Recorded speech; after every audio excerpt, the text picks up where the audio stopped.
विश्व विटिलिगो दिवस के मौके पर IADVL राजस्थान राज्य के अध्यक्ष और जवाहरलाल नेहरू मेडिकल कॉलेज से संबंधित जवाहरलाल नेहरू चिकित्सालय के चर्म रोग विभाग के विभागाध्यक्ष डॉक्टर राजकुमार कोठीवाला ने आमजन से विटिलिगो यानी कि सफेद दाग को लेकर फैली भ्रांतियों को दूर करने और समय पर विशेषज्ञों की ओर से उपचार लेने की अपील की।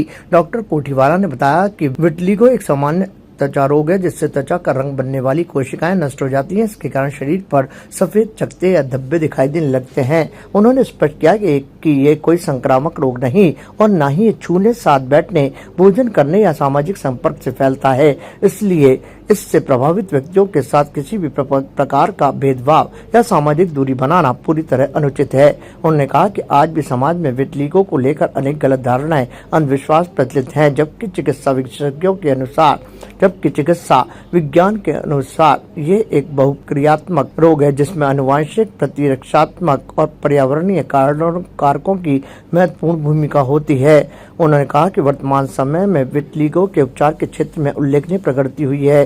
रोग की अवस्था और उसके विस्तार के अनुसार टॉपिकल दवाएं, फोटोथेरेपी, एक्साइमरलाइट, शल्य चिकित्सा सहित नवीन लक्षित उपचार जैसे कई प्रभावी विकल्प उपलब्ध है।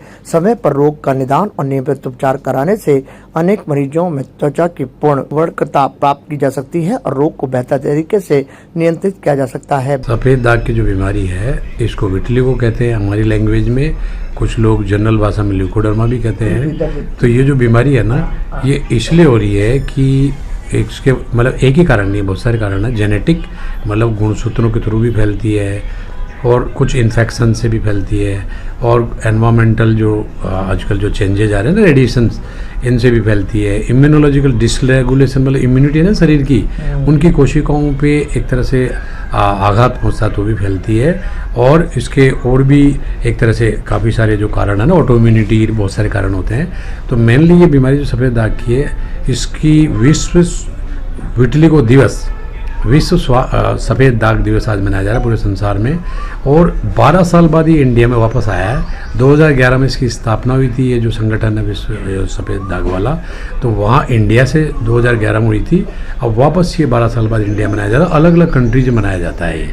तो इसके ये मनाने का उद्देश्य है कि इसको पब्लिक ने एक तरह से भ्रांति मान लिया कि ये कुष्ठ रोग है और छुआछूत करते हैं, जैसे पढ़ते हैं वहाँ पे, जॉब करते हैं वहाँ पे, जॉब नहीं देते हैं, है ना। और बाय द वे एक तरह से हीन भावनाओं से देखा जाता है, छुआछूत की भावनाओं से। तो ये ऐसी बीमारी नहीं है, ये तो केवल ऐसी बीमारी है जैसे कि मान लो कोई गिर गया था, उसके गिरने के बाद सफ़ेद हो जाता ना, उस टाइप की बाद में होने वाली डिजीज़ है जिसमें कि जो अपनी जो शरीर का जो कलर बनाने वाली कोशिकाएं होती हैं उनको मेलानोसाइट्स कहते हैं। वो स्किन की जो एपिडर्मिस की लेयर्स होती है तो लास्ट लेयर में रहती है वो, तो वो डिस्ट्रक्शन हो जाता है, मतलब वो नष्ट हो जाती है इन कारणों से जो मैंने बताया था ना, genetic, auto immune dysregulation, environmental, viral कुछ इन्फेक्शंस, ऐसे कारणों से।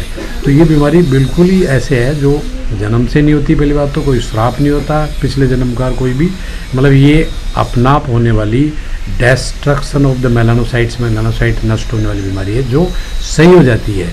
दिखती वाइट है, कई और भी बीमारियाँ वाइट दिखती है हमारे, है ना, जो वो वाली जैसे कुछ बर्थ मार्क्स है। कुष्ठ रोग में भी कुछ जगह एरिया वाइट हो जाता है, तो लोग तुलना कर लेते हैं। कुष्ठ रोग तो जीवाणुजनित रोग है, टीबी की तरह।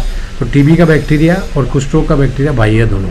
टीबी वाला थोड़ा बड़ा है जो तेज स्पीड से फैलता है, कुष्ठ रोग वाला स्लो फैलता है, लेकिन दोनों बैक्टीरियाओं की फर्स्ट क्लास दवा है MDT सरकार की फ्री।